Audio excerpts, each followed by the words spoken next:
Okay, so I have installed the chain and the idler sprocket, and the whole final drive assembly is complete on the left hand side. This is the end goal here for the configuration. I'm going to show in closer detail how to do it on the right side, which I have not yet installed, but I'll install. These little cotter keys for the master link there, they are not quite reusable. Though they look reusable, there's a little issue with them. I think in general it would be a good idea to just replace all these cotter keys if you decide to do this work. So next I'll show how to install things. This is how to install the idler assembly. This is going to be pointing that way. I labeled it right hand, but they're actually symmetrical. You have to have this front wheel hub off. Put this piece in first, and then under here there's a little pivot. Put it on that pivot, and then it will come up like this. Just lean it back some, and you'll grab this other piece, which has these keys. This is a gasket to replace the original gasket to prevent water and stuff from getting in there. Just made this from the Velcro material. This is going to line up like that. So then you're just going to bring this in here, pop it onto the key, and then as this slides back, that bolt that's welded onto here will pop up through there. But before you put it through there, install this. And this is a little tricky because you'll think, oh, how does it fit? Because of the way this is ramped. You got to turn it upside down and then turn it around. You have to get it just right to fiddle it. But you won't get it out. I mean, you won't get it in if the carriage bolt's coming through there. So now you just line it up anywhere it happens to go. We'll make these idle adjustments later. And then this big carriage bolt goes through from the inside, and then there's a washer and a nut.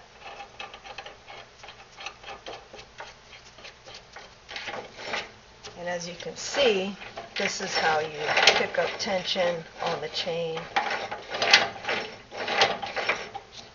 You pick up slack, or you can increase the tension, I should say.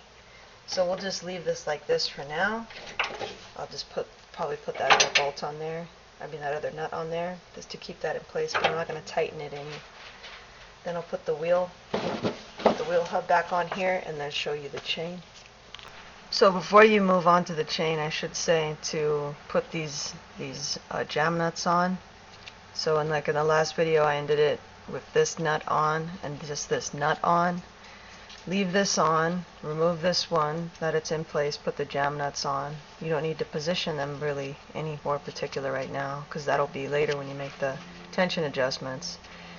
And then there's also a locking washer on there, which I didn't show in the last video. So take that off, put the locking washer on there, and this nut, these two jam nuts. And then also I put some anti-seize on these threads, since they're pretty old. And I replaced a couple of these nuts. So do that before you do the chain. Alright, so this is the final drive with the chain routing, and this is looking at the left hand side. I already did the left hand side, so I'm going to show you the right hand side.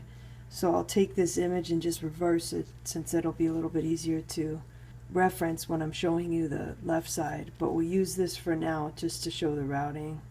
What I found works is if you you roll the chain up kind of like a coil, and you stick it through the opening here and just kind of stow it over here towards the rear wheel, and then wrap around the bottom of the rear wheel and up over the top with the rest of it coiled here, and just kind of feed it out. It's a very heavy chain, so you're not going to be able to get it at any kind of weird angle at all. And then you're going to go over. This is not touching any kind of gearing, nothing. It goes around this rear wheel. It's going above And then here's the idler assembly right here.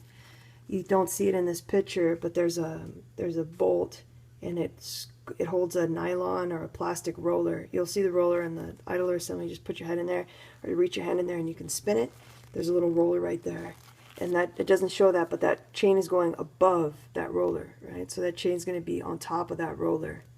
Then feed it through there, and with your other hand you'll probably have to tie it off here, and then give yourself some more slack to pull around that wheel, and then come around the front wheel, and then with your chain just keep turning this, giving yourself slack, and then at some point you'll be able to decide whether you have just a little bit of chain left here, if you can go over and around like that and connect here with your master link, or you might decide to have this length to route and connect here with your master link, or route right there. So you see the outline of your access opening. You don't really have a lot of options. You're either going to be over here with your master link, or somewhere over here. It's a lot easier if you're over here. This is a picture of that idler assembly, and that's the part with the keys, which I just showed with the gaskets. That little bolt right there, that's where that it's either some type of nylon or plastic. It's a roller, and the chain goes over the top of that, then goes around, and then when it's coming back after it goes around that drive gear, it goes up over the idler. So don't make that mistake and stick it below that. You need to make sure the chain's on top of that. So again, what I mean is the chain is on top. That roller is not in the picture, but it would be right about there. The chain goes above the roller. And this is the book that I'm referencing. It's a very good book, so you should buy it.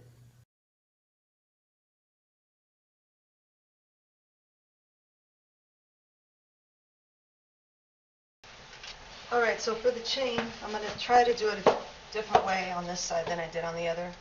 And on the other side, I put all this in here, and then I ran the chain this way first. But the problem that I ran into is it's very difficult to reach your hand in here because there's a sprocket, and there's just, you can only get your hand in about this far. So trying to grab your hook is very difficult. So I'm going to try it the opposite way this time, because if I start the end of the chain here, I go this way, go around the rear wheel, come back over here, then the chain runs along here, it dips through on the top of this idler.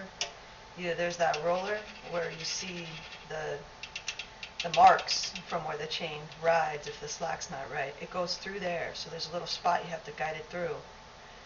And then it comes around here, goes around the front wheel, back this way, comes up on this side, so it goes over this pivot point here, comes up, goes around here, under here, back around, and that way, and connects. So I can have my chain connect somewhere over here or somewhere here. Probably over here, a little bit more room. So that's what I'm going to try to do that way.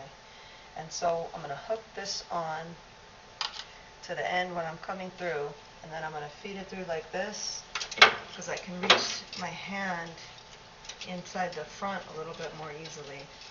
It's still not great, but like that, I can pull that through. So that's what I'm going to try. We'll see if it works. Alright, sorry no video, but that worked. Having it rolled up here, and then bringing it around the rear sprocket. So right now I have one end tied right here, just so I can pull this back, give a little slack, and then I'm going to keep turning it. I'll loosen this, keep turning it, get my little hook, go through there and around.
Okay, so I'm going to try to tie this in now right about here.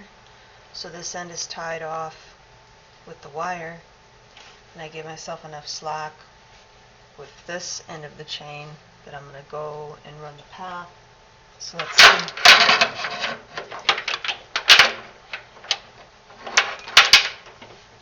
This doesn't turn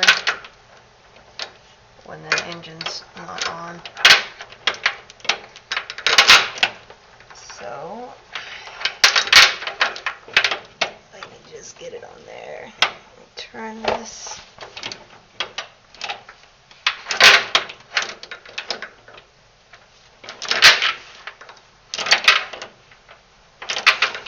Okay.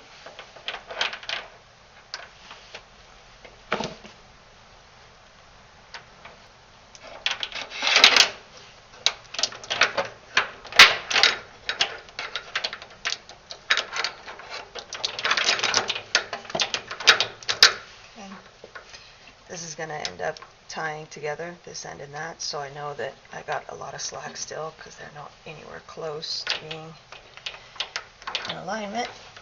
So I'm going to loosen this idler. So it'll just go wherever it wants to. Keep pulling through. And not quite there yet. Looks like another link or so. We'll see. There we go. Okay. Not sure if that's better than it was before, but I might have a little slack on this bottom side. So let's see if we can get them close. And looks like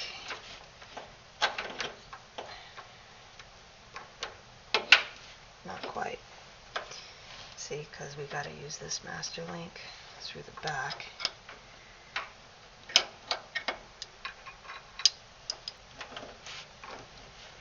Okay, so I'm off a link, so I'm going to check these, make sure I don't have a folded link somewhere that I can't see. I just keep working on it, but it's almost there, not quite.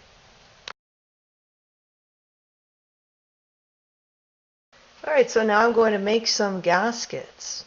So this is the gasket that goes behind the access door, which you would remove to get into the chain case. And then I'm going to use a new gasket made from a different gasket material to replace that.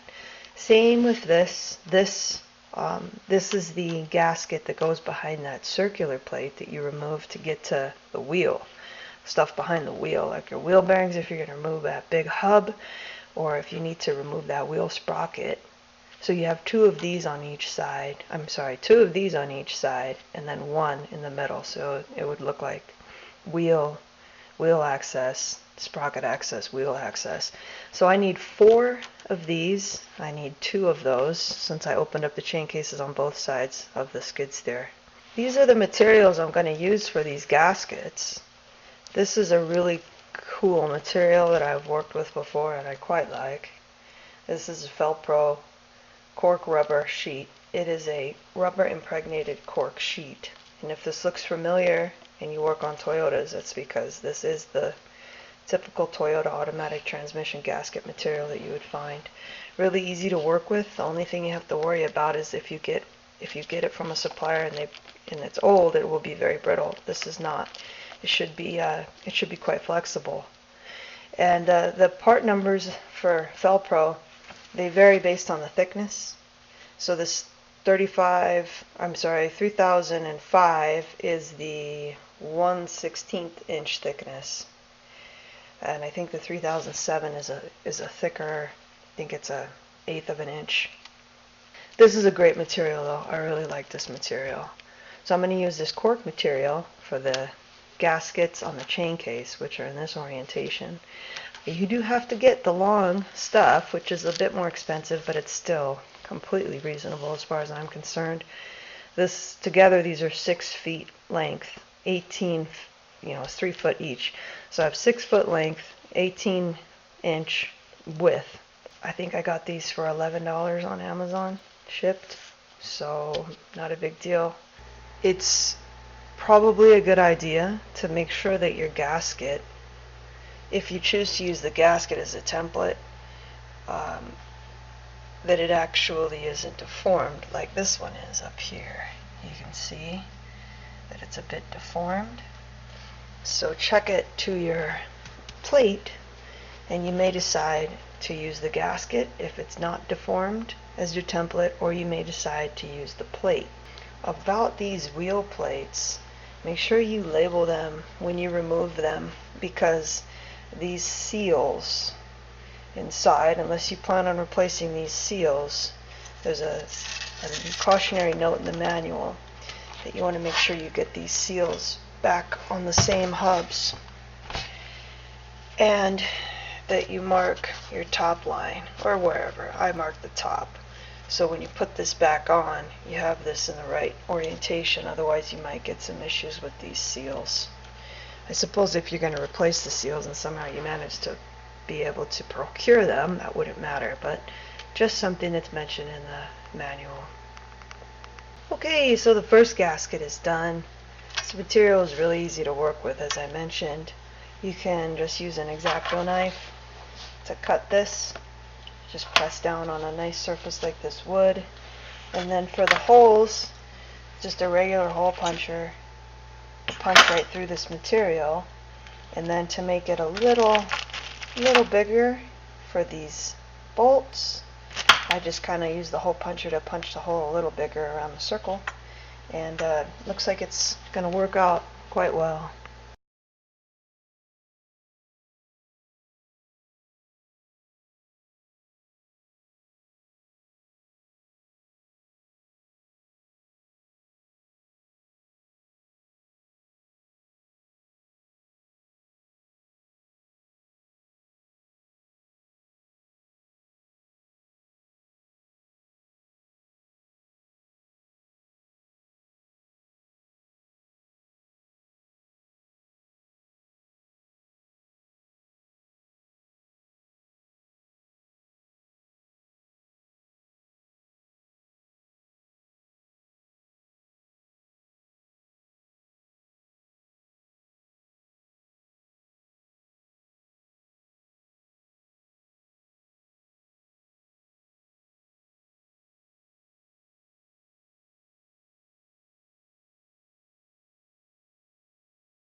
Now I'm going to go ahead and refill the chain cases with the chain case oil, which for this skid steer is just any SAE 90. Well, I'm going to use this CarQuest, and the reason I'm using this is because I got it for about $40 for this big 5-gallon bucket, which is a very good price. And I'm going to use this whole bucket between the two chain cases. It's 2.5 gallons on each side. The chain case fill is right here. There's a vent on the top of this plug, and that is where you fill. If you look on the bottom of this centerpiece, there's this little plug right here. That's so you can check the chain case oil level without removing. So the idea would be that pulling this out, your chain case oil needs to be right up to that, and then you would put it back in. The drain plug is down on the rear, underneath right there, and that's the square plug. It's different than the plug for the hydraulic tank, because these chain case tanks, the plugs have magnets on them,